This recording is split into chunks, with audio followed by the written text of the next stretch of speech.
რეგულირების ზეგავლენის ხარისხის შემოწმება. ამ ლექციაზე ვისაუბრებთ რეგულირების ზეგავლენის შეფასების ანგარიშის ხარისხის შემოწმებაზე, ანუ რას უნდა მივაქციოთ ყურადღება, როდესაც ვკითხულობთ RIA-ს ანგარიშს.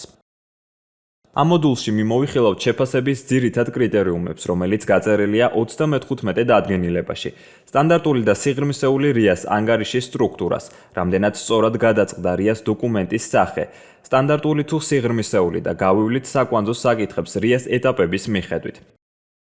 დადგენილების მე-12 მუხლით განსაზღვრულია შეფასების ის ძირითადი კრიტერიუმები, რითაც უნდა იხელმძღვანელოს საქართველოს მთავრობის ადმინისტრაციამ RIA-ს ანგარიშის შეფასებისას. პირველ კრიტერიუმს წარმოადგენს, რამდენად სრულყოფილია წარმოდგენილი ანგარიში, ანუ რამდენად შეესაბამება ანგარიში დამტკიცებულ ფორმატს.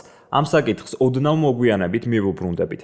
მეორე კრიტერიუმს წარმოადგენს, თუ რამდენად სარწმუნოა მტკიცებულებაზე დაფუძნებული წარმოდგენილი ანგარიში. ეს კრიტერიუმი გულისხმობს შემდეგს, თუ რამდენად ზუსტი სრულყოფილი და დაბალანსებულია ანგარიში, რამდენად არის ანგარიშში მოცემული ანალიზი და დასკვნები გამყარებული ანალიტიკური მსჯელობით და რამდენად სარწმუნოა მტკიცებულებებზე დაფუძნებულია ხარჯებისა და სარგებლიანობის ანალიზი და რამდენად ლოგიკურია ანგარიში მოყვანილი დასკვნები და გაანგარიშებები. მესამე კრიტერიუმი ეხება კონსულტაციების პროცესს, კერძოდ, რამდენად განხორციელდა კონსულტაციები ანგარიში განხილულ საკითხებთან მიმართებით, რამდენად დგინდება ანგარიშიდან, რომ განხორციელდა დაინტერესებულ მხარეებთან ეფექტიანი კონსულტაციები და რამდენად მოიცავს ანგარიში კონსულტაციების პროცესში მიღებული ძირითადი მოსაზრებების მოკლე ანალიზს და მათი გათვალისწინების ან და გაუთვალისწინებლობის შედეგების შეჯამებას. მეოთხე კრიტერიუმი აფასებს, რამდენად ნათელია ანგარიში, რამდენად მკაფიოდ არის გადმოცემული ანგარიშის შინაარსი, შესაბამისი დასკვნები და მსჯელობა. დაუბრუნდეთ RIA-ს ანგარიშის სტრუქტურას. როგორც გახსოვთ, ამჟამად საქართველოში მოქმედი მეთოდოლოგიით განსაზღვრულია ანგარიშის ორი სახე: სტანდარტული და სიღრმისეული რეგულირების ზეგავლენის შეფასება. ორივე ანგარიშის სტრუქტურა, ანუ რა ნაწილებისგან შედგება ანგარიში, დიდად არ განსხვავდება ერთმანეთისგან. სტანდარტული ანგარიშის სტრუქტურა არის შემდეგი. პირველი ნაწილი მოიცავს ზოგად ინფორმაციას ინიციატივისა და პასუხისმგებელი ორგანოს შესახებ. მეორე ნაწილი არის ზეგავლენის შეფასება, რაც წარმოადგენს RIA-ს ეტაპებს და მოიცავს პრობლემის განსაზღვრას, უმოქმედობის ალტერნატივას, მიზნებს, ალტერნატივების შემუშავებას, ზეგავლენის ანალიზს, ალტერნატივების შედარებას, განხორციელების მონიტორინგისა და შეფასების გეგმას. მესამე ნაწილი არის კონსულტაციების პროცესი და ბოლოს მეოთხე ნაწილი უნდა მოიცავდეს ინიციატორი უწყების კომპეტენტური პირის ხელმოწერას. რაც შეეხება სიღრმისეულ რეგულირების ზეგავლენის შეფასების ანგარიშს, მისი სტრუქტურა ემთხვევა სტანდარტულს, მაგრამ ერთი განსხვავებით. სიღრმისეული RIA-ს შემთხვევაში, რადგანაც ის, როგორც წესი, სტანდარტულ ანგარიშთან შედარებით მეტად მოცულობითი დოკუმენტია, ემატება მოკლე შეჯამება. მოკლე შეჯამება მეთოდოლოგიის მიხედვით უნდა მოიცავდეს შემდეგ ინფორმაციას: ინიციატივის კონტექსტი, შესაბამისი მხარეები, ჯგუფები, რომლებზეც ინიციატივა ახდენს ზეგავლენას და კონსულტაციის პროცესის მიმოხილვა, პრობლემის საკითხის აღწერა, ინტერვენციის საჭიროების დასაბუთება და მისი მიზნები, გათვალისწინებული და დეტალურად გაანალიზებული ალტერნატივები, თითოეული ალტერნატივის ზემოქმედება, შეჯამება ცხრილის სახით. RIA-ს ანგარიშის ხარისხზე ბუნებრივად ჩნდება შეკითხვა, რამდენად სწორად გადაწყდა RIA-ს დოკუმენტის სახე, სტანდარტული თუ სიღრმისეული. როგორც წინა ლექციებზე შევეხეთ, დადგენილებით სიღრმისეული RIA-ს შემუშავება ხდება მთავრობის ან აღმასრულებელი ხელისუფლების სახელმწიფო დაწესებულების გადაწყვეტილებით, თუ დადგინდა საკითხის სიღრმისეული შესწავლის აუცილებლობა. შერჩეული ალტერნატივის განხორციელების ხარჯი კანონის ამოქმედებიდან მომდევნო 3 უწყვეტი წლის განმავლობაში 10 მილიონ ლარს აღემატება. შერჩეულ ალტერნატივას განსაკუთრებულად დიდი ზეგავლენა აქვს რომელიმე დარგზე ან მის ქვესექტორზე. საკითხმა პრობლემამ გამოიწვია დაინტერესებულ მხარეებს შორის აზრთა არსებითი სხვაობა ძირითად საკითხებზე, ან მოსალოდნელია ასეთის არსებობა. ამიტომაც, თუ მომზადებულია სტანდარტული RIA, არგუმენტირებულად დასაბუთებული უნდა იყოს, რომ ეს სტანდარტული RIA-ს ანგარიში მომზადდა, რადგან არ დადგინდა საკითხის სიღრმისეული შესწავლის აუცილებლობა, რადგან ანალიზის შედეგად საკმარისად ნათლად ჩანს რეგულირების მოსალოდნელი შედეგები. შერჩეული ალტერნატივის განხორციელების ხარჯი კანონის ამოქმედებიდან მომდევნო 3 უწყვეტი წლის განმავლობაში არ აღემატება 10 მილიონ ლარს. რომ შერჩეულ ალტერნატივას განსაკუთრებულად დიდი ზეგავლენა არ აქვს რომელიმე დარგზე ან მის ქვესექტორზე და ბოლოს ის, რომ საკითხი არ იწვევს დაინტერესებულ მხარეებს შორის აზრთა არსებით სხვაობას და არ არის მოსალოდნელი ასეთის არსებობა. ახლა გადავიდეთ RIA-ს განხორციელების ეტაპებზე და შევხედოთ რა არის ის საკვანძო საკითხები, რასაც უნდა მივაქციოთ ყურადღება იმისთვის, რომ ანგარიში შეესაბამებოდეს საქართველოში დამტკიცებულ მეთოდოლოგიას და საერთაშორისო საუკეთესო პრაქტიკას. გავყვეთ RIA-ს ეტაპებს. პრობლემის განსაზღვრის ეტაპზე მნიშვნელოვანია შემდეგი ნაწილები. რამდენად ცხადად არის ახსნილი პრობლემის არსი. პრობლემა ხომ არ არის წარმოჩენილი როგორც რეგულაციის ნაკლებობა. პრობლემის მსგავსად წარმოჩენა საკმაოდ გავრცელებული შეცდომაა. ასევე ყურადღება უნდა მივაქციოთ, რამდენად მკაფიოდ ჩანს პრობლემას მიზეზებსა და შედეგებს შორის მიზეზ-შედეგობრივი კავშირი. პრობლემის განსაზღვრება, მისი გამომწვევი მიზეზები და შედეგები გამყარებული უნდა იყოს შესაბამისი და სანდო მტკიცებულებებით. რაც მთავარია, არა მხოლოდ ეს ნაწილი, არამედ ზოგადად ანგარიში მოცემული უნდა იყოს მკითხველისათვის გასაგები ენით. რეგულირების ზეგავლენის შეფასების წაკითხვა და გაგება უნდა შეეძლოს ფართო აუდიტორიას და არა მხოლოდ დარგის სპეციალისტს. RIA-ს ანგარიში განსაზღვრული უნდა იყოს საბაზისო სცენარი. სამწუხაროდ არის შემთხვევები, როდესაც RIA-ს ანგარიშებში საბაზისო სცენარი არ გვხვდება. ეს არის სტანდარტების უხეში დარღვევა და ეს ნიშნავს, რომ მთლიანად ანალიზის პროცესი არ არის სწორად ჩატარებული, რადგანაც არ არის განსაზღვრული ის სცენარი, რომელთანაც უნდა მოხდეს შერჩეული ალტერნატივების შედარება. საბაზისო სცენარი უნდა მოიცავდეს შემდეგ ინფორმაციას.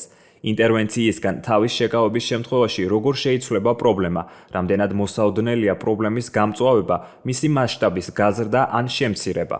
გათვალისწინებულია მიმდინარე ტენდენციები და გარე ფაქტორები, რომლებმაც შეიძლება გავლენა მოახდინონ პრობლემის სამომავლო განვითარებაზე და ახსნილია, რამდენად მაღალია მოცემული სცენარის მიხედვით მოვლენათა განვითარების ალბათობა.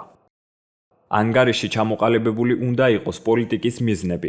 მიზნები მოცემული უნდა იყოს იერარქიულად, ზოგადი კონკრეტული და ოპერაციული მიზნები. მიაქციეთ ყურადღება, რომ დასახული მიზნები არ იყოს პირდაპირ დაკავშირებული მარეგულირებელ ან სხვა ალტერნატივასთან და არ ქმნიდეს შეფასების ეტაპზე ამ კონკრეტული ალტერნატივისადმი მიკერძოებული დამოკიდებულების საფუძველს.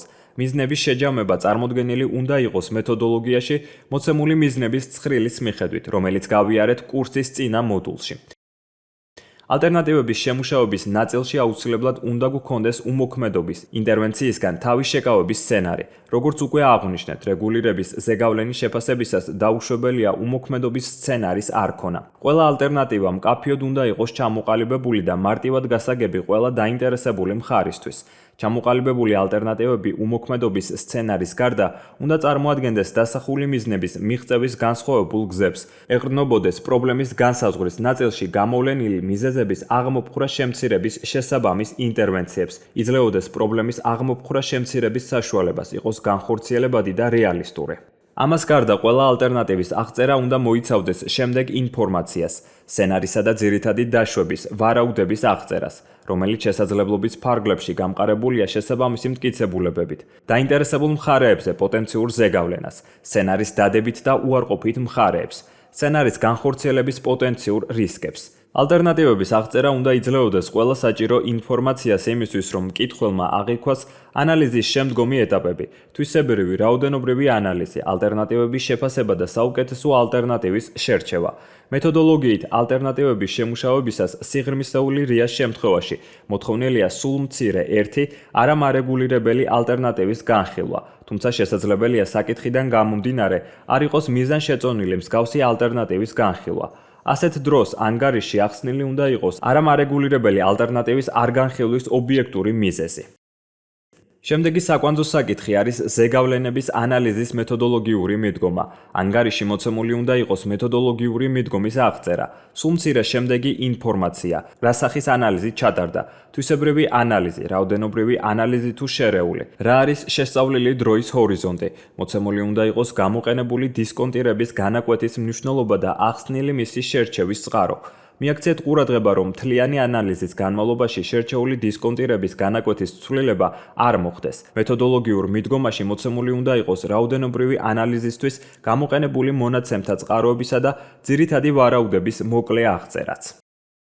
როგორც არაერთხელ აღვნიშნეთ, თვისებრივ ანალიზში ზეგავლენები მოცემული უნდა იყოს როგორც ცვლილება საბაზისო უმოქმედობის სცენართან მიმართებით. მეთოდოლოგიით განსაზღვრულია, რომ თვისებრივი ზეგავლენის შეფასების ანალიზი თითოეული ალტერნატივისთვის მოიცავს გავლენის სულ მცირე შემდეგ მიმართულებებს. ზეგავლენა ეკონომიკაზე. ასეთი ზეგავლენის ქვეკატეგორიები შეიძლება იყოს ბიზნესი, მცირე და საშუალო ბიზნესი, ბიზნესის ადმინისტრაციული წნეხი, სექტორული კონკურენტუნარიანობა, ინვესტიციები, ვაჭრობა, შიდა ბაზრის ფუნქციონირება, მდგრადი მოხმარება, დასაქმება და სხვა. ზეგავლენა გარემოს დაცვაზე. ამ ზეგავლენის ქვეკატეგორიები შეიძლება იყოს კლიმატი, ბუნებრივი რესურსების ხარისხი, ბიომრავალფეროვნება, მდგრადი მოხმარება, ენერგოეფექტურობა, მიწის გამოყენება, გარემოსთან დაკავშირებული რისკები, ნარჩენები და სხვა.